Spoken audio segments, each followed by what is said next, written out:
हकीकत सच्चाई जीवित प्रभु यीशु परमेश्वर को सेवा करो और तुम परमेश्वर में जियो और परमेश्वर में अंत करो। सब काम उद्यम परमेश्वर के अनुसार करो, परमेश्वर का हुक्म में जियो और जीवन बिताओ। हर एक मनुष्य जाति से परमेश्वर यही चाहता है। और जो कोई परमेश्वर में जीवन जी रहे हैं और जो कोई परमेश्वर का हुक्म में चल रहे हैं, उसका घर और परिवार को देखो। उसका जीवन में हमेशा आनंद और खुशी रहता है। कोई दुख और कोई बीमारी नहीं है, क्योंकि वो जीवन भर हमेशा परमेश्वर का हुक्म और इच्छा में चलता है। हमेशा विनती और प्रार्थना करते रहता है। जो कोई परमेश्वर में जीते हैं वो सदा खुशी रहते हैं। दुख और बीमारी आता है, लेकिन परमेश्वर उसको बचाता है और परमेश्वर उसको छुड़ाता है। आज तुम जीवन भर चिंता में जी रहे हो, आज तुम जीवन भर सोच में जी रहे हो। तुम बोलते हो मैं कैसे जीऊँगा, मैं कैसे खाऊँगा, मेरा बीवी बच्चा घर परिवार सब गरीब हैं, मैं क्या करूँगा। आकाश के पक्षियों को देखो, एक बार देखो, वे ना बीज बोते हैं और ना काटते हैं और ना ही वे खेती करते हैं, फिर भी परमेश्वर उनको खिलाता है। क्या तुम पक्षियों से छोटे हो? चींटियों को देखो, छोटे से छोटे प्राणी हैं, छोटा से जाति हैं, परंतु बड़े धूपकाल में भी 6 महीना का भोजन वस्तु संचय करते हैं। बाइबल नीति वचन 30 अध्याय 25 आयत में इसलिए सुलेमान का नीति वचन कहता है, हे आलसियों चींटियों के पास जा, हे आलसियों चींटियों के पास जाओ, चींटियों का कामों को देखो और तुम बुद्धि सीखो। बाइबल नीति वचन 6 अध्याय 6 आयत में परमेश्वर हर एक जान को एक समय दिया है। परमेश्वर हर एक छोटे बड़े सबको निश्चित समय दिया है। किसी को एक दिन में 48 घंटा समय नहीं दिया है और किसी को एक दिन में 72 घंटा समय नहीं दिया है। परमेश्वर हर एक छोटे बड़े या गरीब और अमीर सबको एक दिन में 24 घंटा समय दिया है। आज जो दुनिया में समय के साथ चल रहे हैं और जो समय के साथ काम कर रहे हैं, उसको देखो, वो कितने मुकाम तक पहुंच गए हैं, वो आज मंजिलों तक पहुंच गए हैं। हर एक इंसान छोटे से छोटे काम करते हैं, हर एक इंसान छोटे से छोटे काम करते हैं, धीरे धीरे आगे बढ़ते हैं। एक व्यक्ति गाली गाली न्यूज पेपर बेचने वाला देश का राष्ट्रपति बन जाता है, लेकिन आखिर ऐसा क्यों? सब कुछ इंसान का सोच बुद्धि और मेहनत और उसका लगन ही एक इंसान को मुकाम तक पहुंचा देता है।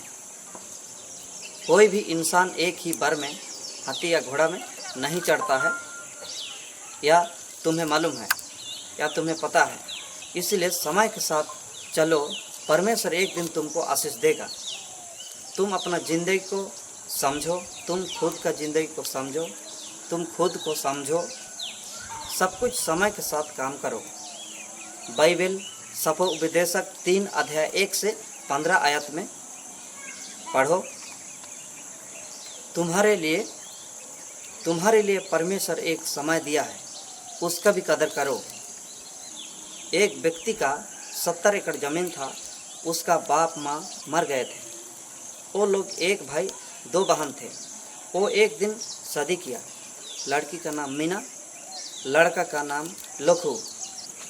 मीना को 2 दिन के बाद पता चला लोखू बहुत ही बड़ा पियक्कड़ है और कोई काम उदम नहीं है। वो कुछ भी काम नहीं जानता था, सिर्फ वो घूम घूम के दारू और शराब पीता था। मीना यह सब कुछ देखकर छोड़ के चला गई। आज देखो, बहुत से पढ़े लिखे इंसान हैं, रोज़ सुबह और शाम शराब पी के रोड में घूम रहे हैं, लावारिस की तरह जी रहे हैं। ऐसे सोच को बंद करो, ऐसे बुरे आदत को छोड़ो।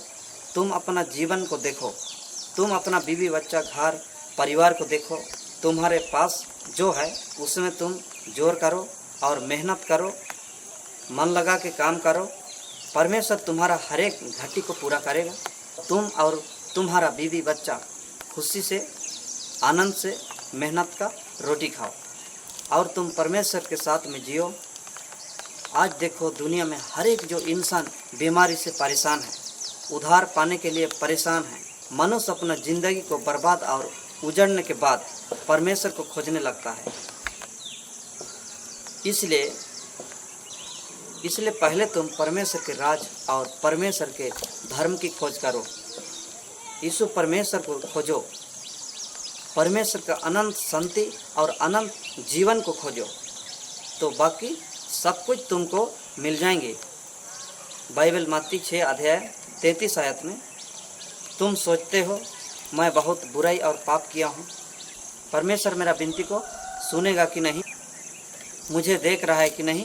अक्सर तुम यही सोचते हो, लेकिन परमेश्वर तुम्हारा जन्म से पहले और आज तक तुमको देख रहा है।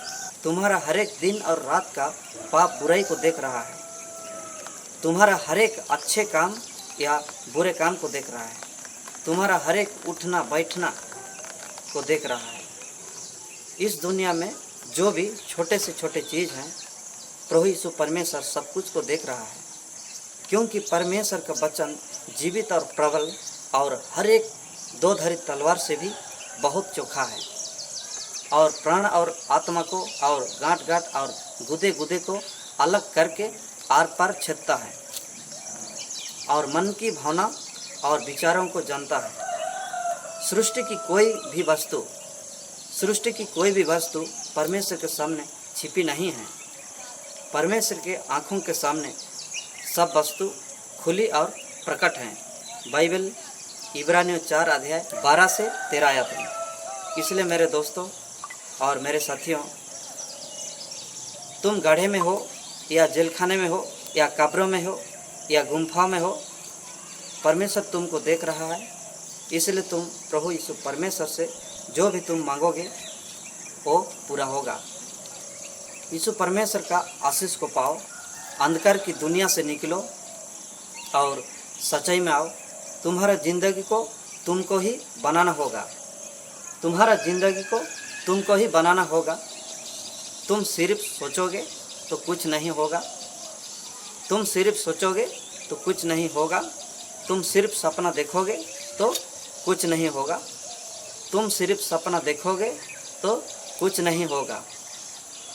तुम्हारा ज़िंदगी को कोई बनाने वाला नहीं है। फालतू बातों में मत जियो, फालतू बातों में मत जियो, बेकार बातों में समय को बर्बाद मत करो। एक दिन तुम अकेला आए हो, एक दिन तुम अकेला ही जाओगे। सच्चाई बातों में आओ, सच्चाई कामों में लगा रहो और सच्चाई कामों में लग जाओ। आमीन।